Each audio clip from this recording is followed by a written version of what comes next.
Tuhan bersamamu dan bersama rohmu. Inilah Injil Yesus Kristus menurut Lukas. Dimuliakanlah Tuhan. Injil Lukas bab 11 ayat 29 sampai 32. Tanda Yunus. Ketika orang banyak mengerumuninya, berkatalah Yesus, "Angkatan ini adalah angkatan yang jahat. Mereka menghendaki suatu tanda, tetapi kepada mereka tidak akan diberikan tanda selain tanda Nabi Yunus. Sebab seperti Yunus menjadi tanda untuk orang-orang Niniwe, demikian pula lah Anak Manusia akan menjadi tanda untuk angkatan ini. Pada waktu penghakiman, ratu dari selatan itu akan bangkit bersama orang dari angkatan ini, dan ia akan menghukum mereka. Sebab ratu ini datang dari ujung bumi untuk mendengarkan hikmat Salomo, dan sesungguhnya yang ada di sini lebih daripada Salomo. Pada waktu penghakiman, orang-orang Niniwe akan bangkit bersama angkatan ini, dan mereka akan menghukumnya.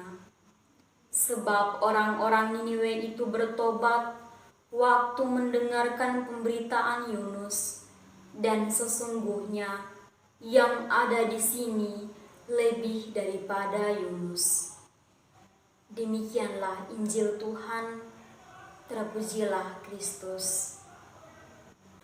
Saudara-saudari yang terkasih dalam terang Kristus, hari ini saya akan membawakan renungan membangun sikap tobat. Saudara-saudari yang terkasih dalam terang Kristus, bacaan Injil hari ini tentang kecaman Yesus kepada orang banyak yang mengerumuni Dia. Yesus berkata, "Angkatan ini adalah angkatan yang jahat. Mereka menuntut suatu tanda dari Yesus." Mengapa mereka melakukan itu? Padahal mereka telah melihat mujizat yang dilakukan Yesus, seperti menyembuhkan orang sakit, mengusir setan, bahkan membangkitkan orang mati. Mereka juga telah mendengarkan perkataan Yesus yang penuh hikmat ilahi dan menuntun banyak jalan kepada keselamatan. Tapi semua itu tidak cukup bagi mereka. Maka Yesus tidak akan memberi tanda selain tanda Nabi Yunus. Seharusnya lewat kisah Nabi Yunus, mereka bisa memahami Yunus datang ke Niniwe untuk mengadakan penghakiman Allah. Allah memberikan keselamatan kepada Niniwe karena mereka bertobat setelah mendengarkan Yunus.